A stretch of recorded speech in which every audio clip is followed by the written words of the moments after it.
আসসালামু আলাইকুম। রাত 10টার শীর্ষ সংবাদে স্বাগত জানাচ্ছি আমি শাহনাজ পারভীন। খালেদা জিয়াকে পাকিস্তান প্রধানমন্ত্রীর চিঠি। ডিসেম্বরের প্রথমার্ধে নির্বাচনের প্রস্তুতি নেওয়া হচ্ছে, ইসি সানাউল্লাহ।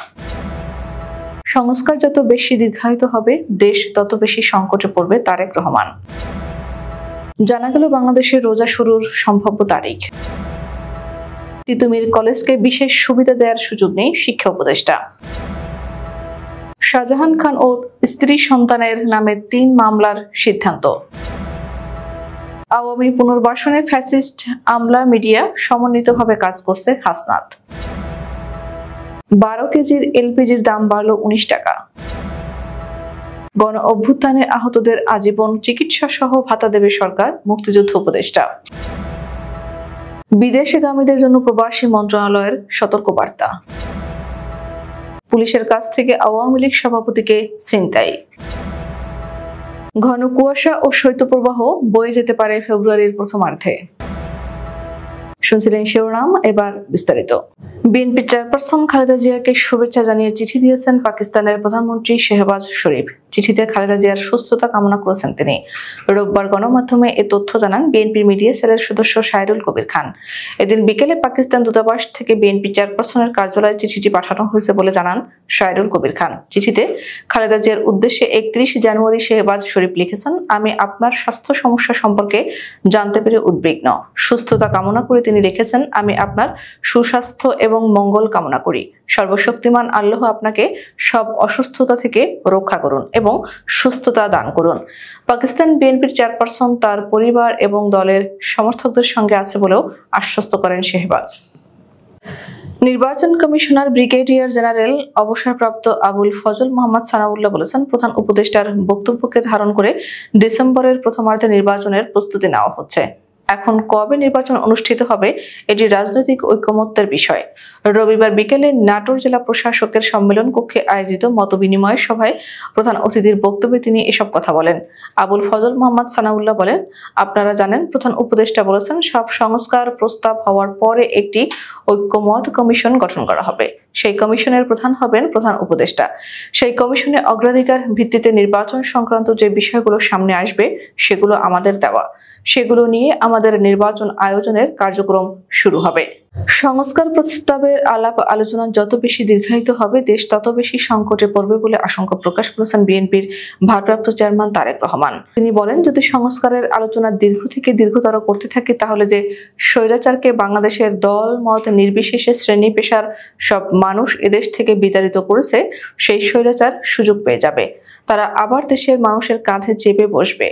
তাই যেসব বিজ্ঞ ব্যক্তিবর্গ, সম্মানিত ব্যক্তিবর্গ সংস্কারের কথা বলছেন তারা দয়া করে এ আলাপ দীর্ঘায়িত করবেন না। এতে ষড়যন্ত্রকারীরা ষড়যন্ত্র করার সুযোগ পাবে। রোববার বিকেলে ঢাকা মহানগর দক্ষিণ বিএনপি আয়োজিত এক কর্মশালায় লন্ডন থেকে ভার্চুয়ালি যুক্ত হয়ে দেশের বর্তমান অবস্থা তুলে ধরে তিনি এসব কথা বলেন। আগামী 2রা মার্চ থেকে পবিত্র রমজান মাস সম্ভাব্য শুরু ধরে ঢাকার সাহরি ও ইফতারের সময়সূচি প্রকাশ করেছে ইসলামিক ফাউন্ডেশন। এর আগে গত 27 জানুয়ারি ইসলামিক ফাউন্ডেশন 1446 হিজরির রমজান মাসের সাহরি ও ইফতারের এই সময়সূচি চূড়ান্ত করা হয়। গণমাধ্যমকে সাহরি ও ইফতারের সময়সূচি চূড়ান্ত হওয়ার বিষয়টি নিশ্চিত করেছেন ইসলামিক ফাউন্ডেশনের দ্বীনি দাওয়াত ও সংস্কৃতি বিভাগের পরিচালক সরকার সারওয়ার আলম। তিতুমির কলেজকে কোনো বিশেষ সুবিধা দেওয়ার সুযোগ নেই বলে জানিয়েছেন শিক্ষা উপদেষ্টা অধ্যাপক ডক্টর ওয়াহিদ উদ্দিন মাহমুদ। রবিবার একনেক মিটিং শেষে সাংবাদিকদের সঙ্গে আলাপকালে একথা বলেন তিনি। শিক্ষা উপদেষ্টা বলেন, তিতুমির কলেজের অনেক শিক্ষার্থী ক্লাসে ফিরে যেতে চায়, তারা জনদুর্ভোগ চায় না। এ সময় জনদুর্ভোগের বিষয়টি মাথায় রাখতে শিক্ষার্থীদের অনুরোধ করেন তিনি আরো বলেন, 7 কলেজ ও ঢাকা বিশ্ববিদ্যালয় একে অপরকে চায় না, তাই 7 কলেজকে নিয়ে আলাদা বিশ্ববিদ্যালয় করার উদ্যোগ নেওয়া হয়েছে। এজন্য একটি কমিটি কাজ করছে, তবে দাবি বাস্তবায়নের সময় বেঁধে দেওয়া কাঙ্ক্ষিত নয়। সাবেক নৌ পরিবহন মন্ত্রী শাহজাহান খান ও তার স্ত্রী সন্তানের বিরুদ্ধে 3টি মামলা দায়ের করার সিদ্ধান্ত নিয়েছে দুর্নীতি দমন কমিশন।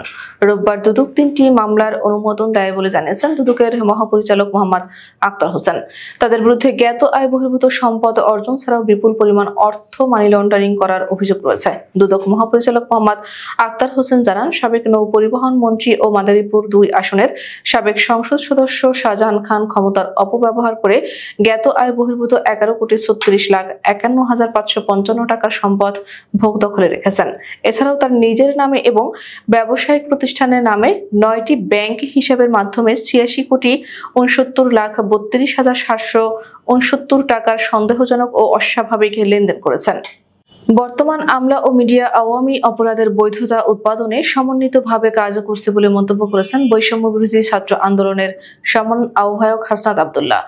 রোববার বিকেলে সামাজিক যোগাযোগ মাধ্যম ফেসবুকের নিজের ভেরিফাইড আইডিতে দেওয়া এক স্ট্যাটাসে তিনি এ মন্তব্য করেন।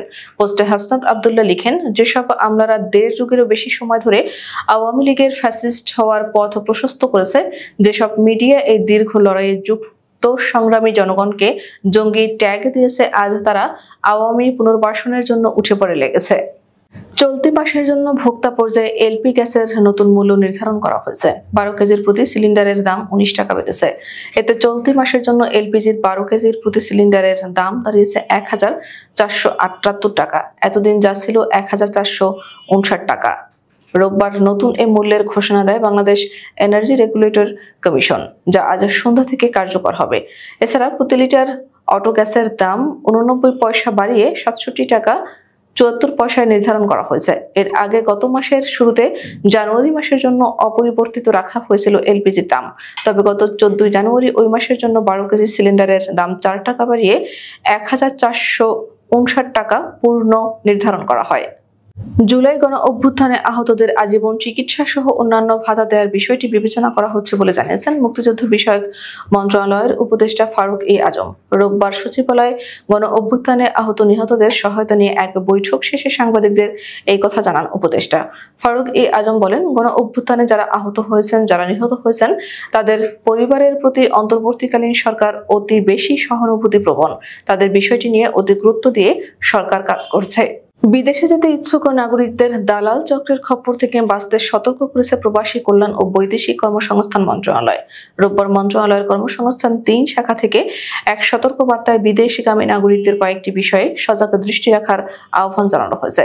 সতর্ক বার্তায় বলা হয়, সম্প্রতি বিদেশে কর্মসংস্থানের প্রলোভন ও মিথ্যা আশ্বাসের মাধ্যমে এক শ্রেণীর প্রতারক, দালাল ও এজেন্সি বাংলাদেশি কর্মীদের নিয়ম বহির্ভূতভাবে ও অবৈধভাবে বিদেশ গমনে প্রলুব্ধ করছে। তারা মূলত বিদেশ গমনিচ্ছুক কর্মীদের মোটা অঙ্কের বেতন ও কাজের লোভ দেখিয়ে ট্যুরিস্ট বা ভিজিট ভিসার মাধ্যমে লিবিয়া, রাশিয়া, লেবানন ও মালয়েশিয়া সহ অন্যান্য দেশে প্রেরণ করছে। পাবনার সুজানগর উপজেলা আওয়ামী লীগের সভাপতি ও সাবেক উপজেলা চেয়ারম্যান আব্দুল ওয়াহাবকে থানা পুলিশের কাছ থেকে ছিনিয়ে নিয়েছে তার সমর্থকরা। আজ রবিবার বিকেলে সুজানগর উপজেলার মথুরাপুর গ্রামে এই ঘটনা ঘটে। জানা যায়, এদিন সুজানগর উপজেলার মথুরাপুর গ্রামে আব্দুল ওয়াহাবকে গ্রেপ্তার করতে তার বাড়িতে যায় পুলিশ। এ সময় তাকে আটক করে ফেরার পথে বাধা দেয় তার সমর্থকরা। এক পর্যায়ে তারা একত্রিত হয়ে পুলিশের কাছ থেকে ছিনিয়ে নেয় আব্দুল ওয়াহাবকে। পরে ঘটনাস্থল থেকে ফিরে যায় পুলিশ। চলতি ফেব্রুয়ারি মাসের প্রথমার্ধে ঘন কুয়াশা ও শৈত্যপ্রবাহ বয়ে যেতে পারে বলে জানিয়েছে আবহাওয়া অধিদপ্তর। সংস্থাটি বলছে, ফেব্রুয়ারি মাসের প্রথমার্ধে দেশের নদী অববাহিকায় মাঝারি অথবা ঘন কুয়াশা এবং অন্যত্র হালকা অথবা মাঝারি ধরনের কুয়াশা পড়তে পারে। এছাড়া একই সময় দেশের উত্তর পশ্চিম ও উত্তর পশ্চিমাঞ্চলে একটি মৃদু শৈত্যপ্রবাহ বয়ে যেতে পারে। আবহাওয়া অধিদপ্তরের ফেব্রুয়ারি 2025 মাসের দীর্ঘমেয়াদী আবহাওয়ার পূর্বাভাসে আজ রবিবার এসব তথ্য জানানো হয়েছে। আমাদের আগামীকাল দুপুর 2টার শীর্ষ সংবাদ দেখার আমন্ত্রণ জানিয়ে এখনকার মতো বিদায় নিচ্ছি। দর্শক, ভিডিওটি শেষ পর্যন্ত দেখার জন্য আপনাকে অসংখ্য ধন্যবাদ। নিত্য নতুন সংবাদ পেতে আমাদের ইউটিউব চ্যানেলটি সাবস্ক্রাইব করুন, নিয়মিত নোটিফিকেশন পেতে বেল বাটনটি ক্লিক করুন এবং আমাদের ফেসবুক পেজটিতে লাইক করুন। এছাড়াও আমাদের ভিডিওতে লাইক দিয়ে শেয়ার করুন। আল্লাহ হাফেজ।